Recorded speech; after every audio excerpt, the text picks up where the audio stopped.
Hello there, dear friends, and welcome once again to the Relaxed Fantasy Review. Today, we're continuing our series in the Player's Handbook, and we're talking about spellcasting. We're talking about the Ranger. Rangers are such a fun class to play.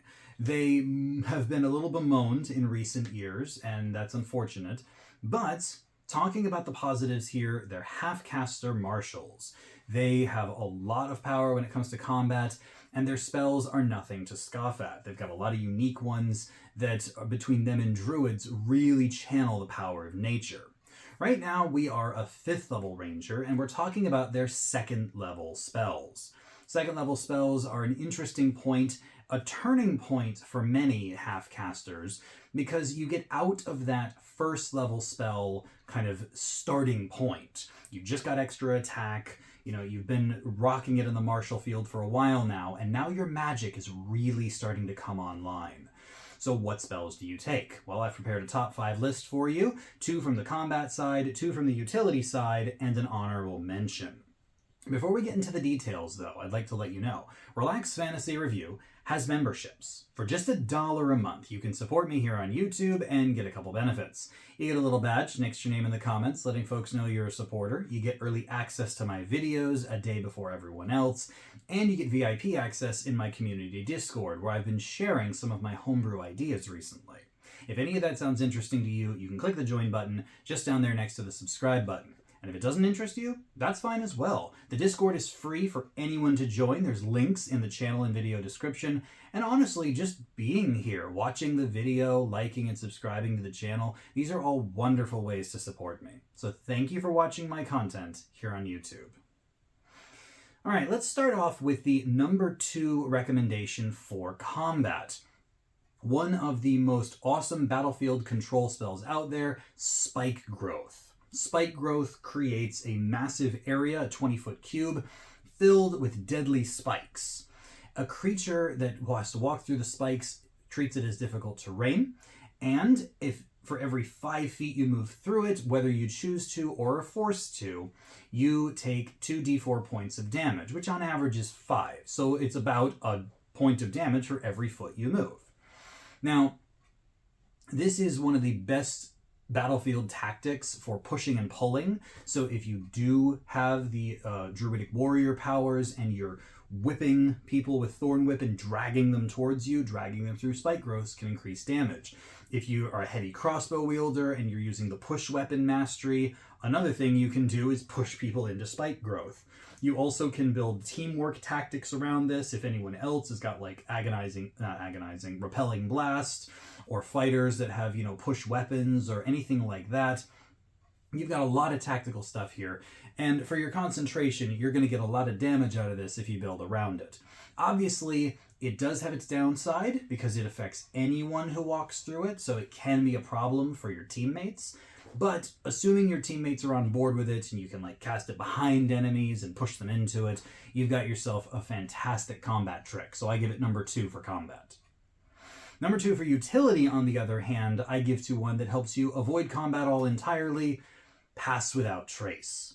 Pass Without Trace is an optimizer's dream spell because it gives you such a massive boost in a specific way. You cast it, it creates an aura, a 30-foot emanation, lasts for an hour with your concentration, and every creature of your choice in it does not leave tracks behind when they walk and gets a flat plus 10 to their stealth checks. I don't care if you're the paladin with an 8 dexterity rocking heavy plate. If you roll, a 1 on your lowest die with disadvantage, and therefore you've got yourself a 0 on your stealth checks, well, it's a 10 now. Which isn't always the best thing in the world, but it's better than a 0. It means there's actually a chance that you will succeed on your stealth check. And if you do happen to roll a little higher than that, if you, hit the average and roll a 10, well, guess what? Now you've got a 19 on your stealth check. The rogue is looking at you like, goddamn, man. Of course, the rogue is over here rolling in the high 20s that are now the high 30s, making them effectively impossible to find. Pass Without Trace is just an insane buff. There are very few things in the game that will just land you a plus 10 to anything. And stealth being the skill that it is means that this spell certainly has a place as one of the best spells in the game. It's just very specific. I'm not giving it number 1 because it only applies to one thing, and that is stealth, which is a great thing, and that's why I'm giving it the number 2 spot. Before we get to the number 1s, I will throw my honorable mention out here, and it is the spell Gust of Wind. Gust of Wind is one of those, I think, underutilized spells. Similar to, I mentioned the pushing and pulling earlier, this is one of the best push spells in the game. You cast it and you concentrate on it, and you create this gust of wind in a 60-foot line. Creatures make saves, and if they fail, they are pushed 15 feet away from you. And then as a bonus action on every turn, you can do it again, constantly pushing creatures around, extinguishing flames. It's a great way to put fires out. This is amazing, actually. It can even put out protected flames half the time. And it's just, if you're trying to use battlefield control and you're trying to push creatures around, it is hard to beat this spell at 2nd level. Even with extra attack, you're only getting 1 target or 2 targets, with 10 feet of movement, or 1 target with 20 with your push mastery. That's assuming you hit both times. On the flip side, this allows you to do it to a line of creatures, so you can line yourself up on the battlefield just right. Imagine you're casting a lightning bolt, but instead you're gusting everyone off the edge of a cliff, or off of a bridge, or through spike growth set up by the druid. It's a great spell, and I think it deserves the honorable mention. As far as the number 1s go, though, this is one of those that I think is hard to beat in combat, even better than Spike Growth. It is the spell Summon Beast. Summon Beast is one of the summoning spells new to this player's handbook. They are so good. You concentrate on the spell for 1 hour, so the beast sticks around. You can choose land, sea, or sky. They all get different powers based on it, like they get different hit points. The swim one has a swimming speed. The flying one has a flying speed, of course. The flying one has flyby, so they can avoid opportunity attacks. The swimming one can breathe underwater, obviously. And the water and land one have pack tactics. They make rend attacks, which do decent damage. And the real kicker when it comes to these summoning spells is that they don't require actions, bonus actions, anything. There's no action economy required to command them. So you are spending your concentration only and your 2nd level spell slot to keep this thing around. You can use it to go as a scout. You can use it in combat as action economy free damage, because you can just tell it what to do and it'll do it, and you've still got your bonus action free for other stuff. The only real downside is that you can't use something like Hunter's Mark or Spike Growth with this, because they're all concentration based. But as concentration spells go, I think Summon Beast is one of the best. And in combat, it is really hard to beat because you don't have to build around it. The only thing it really asks of you is that your spellcasting modifier is decent, so have a good wisdom, I guess. But that's all these spells. They all want your wisdom to be good.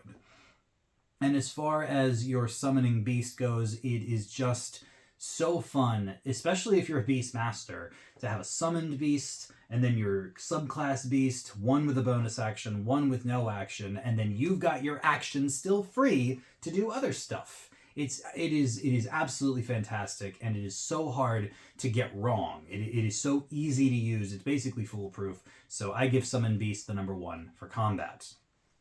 As far as the number 1 for utility, I think you know where this is going. Enhance Ability. Enhance Ability is just one of those that slices, dices, and does everything you want it to do. You cast it, you concentrate on it, and you choose an ability score. Everything but Constitution, because there are no abilities based in Constitution. And every skill check that a character makes while this spell is active will have advantage. This means that, in fact, you can give yourself advantage on all of your stealth checks. Is that as good as Pass Without Trace? No, but you also get advantage on your acrobatics checks and your sleight of hand checks, everything dexterity based. If you need good wisdom, insight, perception, animal handling, these are all available to you with a 2nd level spell slot and your concentration. Intelligence, and it doesn't have to be on you either. You can do this on any other creature.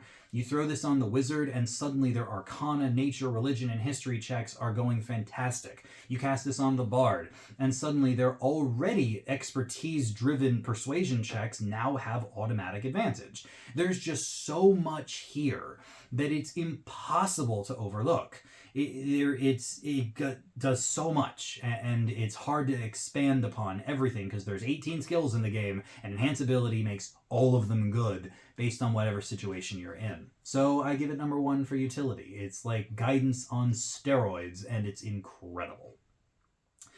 And yeah, that is it. If you are a level 5 ranger and you're not sure what spells to take, I recommend Summon Beast for combat. I recommend Enhance Ability for out of combat.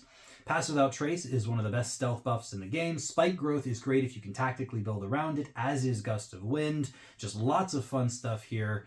And yeah, I hope that helps. This has been the Relaxed Fantasy Review. If you enjoyed the video, please like and subscribe down below. Have a look for the join button down there, and keep your eyes peeled for more spellcasting reviews coming down the line soon. Have a good one, my friends.